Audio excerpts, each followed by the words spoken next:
কোনো ব্যক্তি তার হৃদয়ে দুঃখের উদয় হবে, তাকে যতই জ্ঞান দেও না কেন জ্ঞান সে ধরে রাখতে পারবে না। একটা ব্যক্তি তার মধ্যে যখন রাগ থাকবে, প্রচুর রাগ, সেই রাগান্বিত অবস্থায় আমি যদি তাকে বোঝাতে যাই সে আমার কথা বুঝবে না। আজকে মা দেখো, তুমি বলো তুমি এত ভজন করো, আমি বলি আমি এত কিছু করি, আমার কেন এত কষ্ট? মা তুমি কি মীরাবাইয়ের থেকে বেশি করো? মা তুমি করতে পারো হয়তো বা আমি করি না, আমি কি মীরাবাইয়ের থেকে বেশি করি? মীরাবাই সারাটা জীবন গিরিধারীকে মনে প্রাণে স্মরণ করেছে, কিন্তু ওই মীরাকে সারাটা জীবন কাঁদতে হয়েছে। স্বামী এত অত্যাচার করেছে, মা কি বলবো মা। মীরাবাইকে মারার জন্য মীরাবাই তো ভগবানের সেবা করে মন প্রাণে সেবা করে, কথা বলে ভগবানের সঙ্গে, ভগবান আজকে তোমাকে কি পড়াবো আমি? আমরা বলি না যে ভগবানের সঙ্গে কি কথা বলা যায়? কথা বলা যায়, কিন্তু আমার সেই যোগ্যতা এখনো হয় নাই। মীরাবাই একা একা ভগবানের সঙ্গে কথা বলতেন। একদিন সখী মীরাবাইকে বলেন, মীরা তুমি যে কথা বলো, তোমার গোবিন্দ, তোমার গিরিধারী কি তোমার সঙ্গে কথা বলে?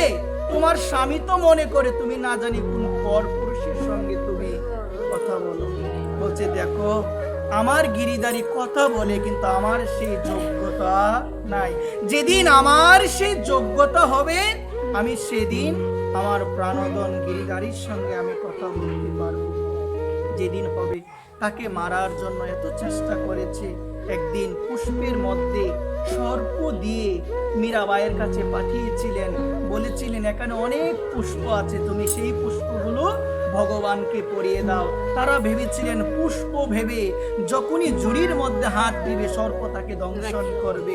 কিন্তু দেখো মা, ভগবানের কি চমৎকার লীলা, ভগবানের কি অপূর্ব লীলা, যে আমার ভগবানকে তার নিজের সর্বস্ব দিয়ে ভালোবেসেছে, তার প্রতি জগতে আর কেউ করতে পারে না। ভগবান তো বলছেন গীতায়, নমে ভক্ত প্রণশ্যতি, হে অর্জুন আমার ভক্তের বিনাশ নাই।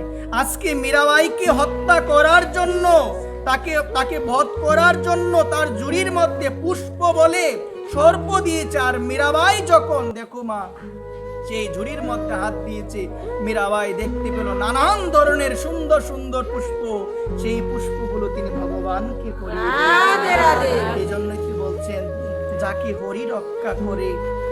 হরি রক্ষা করে এই জগৎ সংসারে তার অনিষ্ট কেউ করতে পারে না। একদিন তাকে মারার জন্য কালকূট মিশ্রিত বিষ পাঠিয়েছিলেন। মীরাবাইয়ের কাছে যখন নিয়ে এসেছে, মীরাবাই বলেছিলেন এটা কি? বলছেন এটা হলো জগন্নাথের প্রসাদ, জগন্নাথের চরণ ধৌত করা জল, এটা জগন্নাথেরই প্রসাদ। এই কথা যখন বলেছিলেন মীরাবাই, তখন বলেছিলেন তাহলে এটা তো কালো কেন? তৎপর আবার তিনি ভাবলেন, আমার ভগবান জগন্নাথ তো দেখতে কালো, আমার ভগবান জগন্নাথকে অভিষেক করা হয়েছে, ওই অভিষেক করানোর পরে ওই চরণ ধৌত করা জলটা কালো হয়ে গিয়েছে। দেখো মা, মীরাবাই বুঝতে পেরেছিলেন মা এটা বিষ, কিন্তু যখনই বলেছিল এটা ভগবান জগন্নাথের চরণ ধৌত করা জল, তিনি বুঝতে পেরে যখন গ্রহণ করবে, সখী এসে বলে দিয়েছে, মায়া এসেছে তো। সখী বলছে, সখী এটা জগন্নাথের প্রসাদ নয়, এটা জগন্নাথের প্রসাদ নয়, এটা কি জানো? এটা হচ্ছে কালকূট মিশ্রিত বিষ। মীরাবাই বলেছিলেন সখীকে, সখী আমি এটাই গ্রহণ করব। বলছে এটা গ্রহণ করলে তোমার মৃত্যু হতে পারে। বলছে মৃত্যু হলে হোক, কিন্তু তারা আমাকে বিষ এনে দিয়ে আমাকে তো বলেছে এটা জগন্নাথের অকাল মৃত্যু হরণং সর্বব্যাধি বিনাশিনং শ্রীকৃষ্ণ পাদ ধোকং কৃত্তা শিরসা দারয়মহম। আমাকে তো এনে দিয়েছে সেই চরণামৃত, জগন্নাথের সেই চরণামৃত আমি গ্রহণ করব, তাতে মৃত্যু হলো আমার কিছু হবে।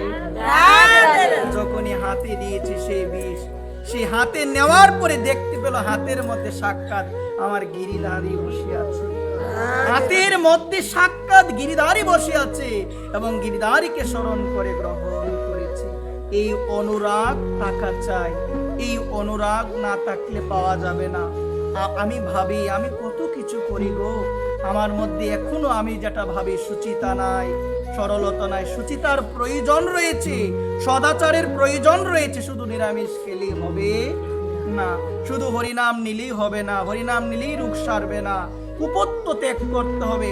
ডাক্তারের কাছে গেলে যখন রোগ নির্ণয় হয়, ডাক্তার প্রেসক্রিপশনের মধ্যে সুন্দরভাবে লিখে দেয় ওষুধ এবং বলে দেয় ওই কুপত্বগুলো ত্যাগ করতে হবে, অন্যথায় তোমার রোগ সারবে না। ঠিক তদ্রূপ আমাদের এই মনুষ্য জীবনের ভবরোগ দূর করতে গেলে হরিনাম যেমন প্রয়োজন, ঠিক তদ্রূপ আমাদের কুপত্বগুলো ত্যাগ করতে হবে, সদাচার ধারণ করতে হবে। সদাচার আমাদের ধারণ করতে হবে। কোনো কিছু গ্রহণ করলে হস্ত ধৌত করতে হবে, প্রস্রাব করলে, মলমূত্র ত্যাগ করলে আমাদের স্নান করতে হবে। বর্তমান সময়ে এটা কিন্তু আমাদের আস্তে আস্তে এটা আমাদের উঠে যাচ্ছে। এই জন্য সকলের চরণে বিশেষভাবে নিবেদন থাকবে, সুচিতা অসুচিতা বিষয় রয়েছে, এগুলো মানা প্রয়োজন।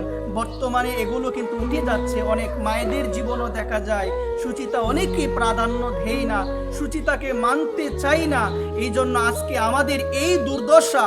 যদি কোনো ব্যক্তি অসুচি অবস্থায় পরিবারের কোনো মানুষকে সে রন্ধন করে পাওয়ায়, পঞ্চম দিবসের আগে যদি রন্ধন করে পাওয়ায়, স্বামীর আয়ু আস্তে আস্তে হ্রাস পাবে, ছেলের আস্তে আস্তে ছেলের জীবনে অমঙ্গল, ছেলের জীবনে দুর্দশা নেমে আসবে। একবার এগুলো মানা বিশেষভাবে প্রয়োজন। আমাদের সরগোসাইয়ের সিদ্ধান্ত যদি আমরা না মানি, তাহলে ভগবত চরণ কখনো পাওয়া যাবে না, কখনো পাওয়া যাবে না। এই জন্য মানা বিশেষভাবে প্রয়োজন। মা এগুলো মানতেই হবে, আপনি যদি না মানেন হবে না। মা সরগোসাইয়ের সিদ্ধান্ত, হরিভক্তি বিলাস গ্রন্থের মধ্যে যে আচরণ দিয়েছেন, যে সদাচারের কথা বলেছেন, আপনারা শুনলে অবাক হয়ে যাবেন। হরিভক্তি বিলাসে এত আচার, এত সদাচার, এই সদাচার জীবনে না থাকলে কৃষ্ণ নামের হৃদয়ে কখনো ক্রিয়া হবে না। এই জন্য সকল গৌর অনুরাগী মায়েদের চরণে নিবেদন, জীবনে কষ্ট আসবে, জীবনে আঘাত আসবে, মা জীবনে ব্যাধি আসবে, জীবনে নানান ধরনের কঠিন পরিস্থিতি আসবে। সেই অবস্থায় করণীয় হলো আমার ভগবান, আমার পরমাপন শ্রী গোবিন্দের প্রতি যেন পূর্ণ বিশ্বাস থাকে। যদি ভজন করেন, সাধন করেন, কষ্ট আসে, যদি ভগবানকে দোষারোপ করেন হবে না, যদি বলেন ভগবান নাই হবে না, এটা আপনার ভুল। হয়তোবা আপনার প্রারব্ধে ছিল এক সময়, কোনো না কোনো সময় আপনি খারাপ কর্ম ছিলেন, হয়তোবা আপনি দেখছেন না, এটা হয়তোবা আপনার পূর্ববর্তী জন্মও হতে পারে, কিন্তু আপনি না জেনে না ভেবে যদি আপনি এগুলো বলেন যে সরল মানুষের এত কষ্ট, সরল মানুষের এত আঘাত, এই জগতে কষ্ট পাই, এই জগতে আঘাত পাই আমরা আমাদের কর্মের ফলের জন্য। ভগবান দেই না। ভগবান ভক্তকে কষ্ট কেন দেয়? তার কর্মফলের জন্য কষ্ট এই জন্য দেয়, কারণ কর্মফল যদি শেষ না হয়, আমার ভক্তকে তো আমার কাছে আমি নিয়ে আসতে পারবো। এই জন্য আমার ভগবান পারদ্য খণ্ডন করিয়ে দিয়ে সেই ভক্ত যেন অতি শীঘ্রই সে আমার নিকটে আসতে পারে। এই জন্য ভক্তগণ বলে, যে পরিস্থিতি, যে কষ্টই আসুক না কেন, সর্বদা যেন আমি তোমায় স্মরণ করতে পারি, সর্বদা তোমায় যেন ডাকতে পারি। দেখুন, কুন্তী দেবী জগৎকে একটা শিক্ষা দিয়েছিলেন, জগৎ সংসারে দুঃখ কেউ চাই না। কুন্তী দেবী বলেছিলেন, যে বিপদে তব দেখা পায় নিরাময়, সেই বিপদ যেন আমার সর্বদাই রয়। যে বিপদে থাকলে তোমার কথা আমার মনে পড়ে, যে কষ্টে থাকলে আমি তোমাকে না বলি, সেই বিপদ, সেই কষ্ট যেন সর্বদাই আমার থাকে। এই জন্য মা, দুঃখ পেলে বিশ্বাস যেন না চলে যায়। জীবনে ব্যাধি আসবে, অনেক নানান ধরনের পরিস্থিতি আসবে, ভগবানের প্রতি বিশ্বাস রাখেন, ভগবানকে প্রাণ ভরে, ভগবানকে মন ভরে স্মরণ করতে হবে। মীরাবাইয়ের এত কষ্ট, তিনি সমস্ত কিছু পরিত্যাগ করে ব্রজের পথে তিনি রওনা দিয়েছেন। দেখো মা, 3 দিন হয়ে গিয়েছে, কোনো কিছু গ্রহণ করে না। আমরা জানি আমার ভগবান ভক্তকে অনেক ভালোবাসে। ভক্ত যেমন ভগবানকে ভালোবাসে, ভক্ত যেমন তার হৃদ মন্দিরে আমার ভগবানের জন্য আসন প্রস্তুত করে রাখে, সেই ভক্ত ভগবান ছাড়া কিছু বোঝে না, আমার ভগবান ভক্ত ছাড়া কিছু বোঝে না। আজকে 3টা দিন হয়ে গেল, গিরধারীর নাম করে ব্রজের পথে চলতে লাগলো, কোনো কিছুই গ্রহণ করলো না। আমার ভগবান অন্তর্যামী রূপে তিনি সব জানেন, তিনি সব কিছু দেখেন। ছোট একটা বালকের রূপ ধারণ করে ব্রজের সমস্ত গোপীকে বলে দিলেন, মীরা এসেছে, 3 দিন হয়ে গেল, কিচ্ছু পাই নাই। তোমরা যদি মীরাকে একটু প্রসাদ দাও, রাধারানীর কৃপা তোমরা পাবে। যদি মীরাকে একটু প্রসাদ দাও, কার কৃপা পাবে? রাধারানীর কৃপা পাবে। তোমরা যাও, তোমরা গিয়ে একটু মীরাকে প্রসাদ দিয়ে আসো। গিয়ে দেখো মীরাবাই একটা গাছের নিচে বসে আছে, গিরিধারী গিরিধারী বলে ডাকছে। তখন সেই ছোট রাখালটা সমস্ত গোপীদের এই কথা বলে তিনি চলে গেলেন। তিনি চলে যাওয়ার পরে মা সমস্ত গোপীরা আজকে একটু একটু করে প্রসাদ নিয়ে মীরাবাইয়ের কাছে এসেছেন। মীরাবাই অবাক। মীরাবাই জিজ্ঞাসা করলেন যে আপনারা কি করে জানলেন যে আমি প্রসাদ পাই না, আমি প্রসাদ না পেয়ে বসে আছি? তখন তারা বললেন, ছোট একটা বালক, দেখতে অনেক সুন্দর, সে আমাদের বলেছে যে তুমি 3 দিন ধরে কিছু পাও নাই, তোমাকে দিলে নাকি রাধারানীর কৃপা হবে। এই জন্য আমরা এসেছি প্রসাদ দেওয়ার জন্য, তোমাকে একটু প্রসাদ দেওয়ার জন্য এসেছি। দেখুন আজকে মীরাবাই বুঝতে পারলেন এটা হলো আমার গিরিধারীর লীলা, এটাই হলো আমার গিরিধারীর লীলা। ভালোবাসাটা টাকা চাই, ভালোবাসা থাকতে হবে। এই জন্য মায়েদের চরণে নিবেদন, ভালোবাসা যদি গোবিন্দের প্রতি না হয়, সংসারে যত আসক্তি থাকবে, সংসারে যত কামনা থাকবে, ততই আমাদের হৃদয়ে দুঃখের সৃষ্টি হবে। যত আসক্তি কমাতে পারবেন দেখবেন ততই শান্তি। আছেন, থাকবেন সংসারে, সংসারে থাকবেন, কিন্তু আসক্তি রাখা যাবে না। কেউ নয় আমার সাথী, গোবিন্দ তুমি আমার সাথী। সংসার করবেন কিন্তু ভগবানকে প্রাণ ভরে, ভগবানকে মন ভরে রাখবেন, কেউ নয়।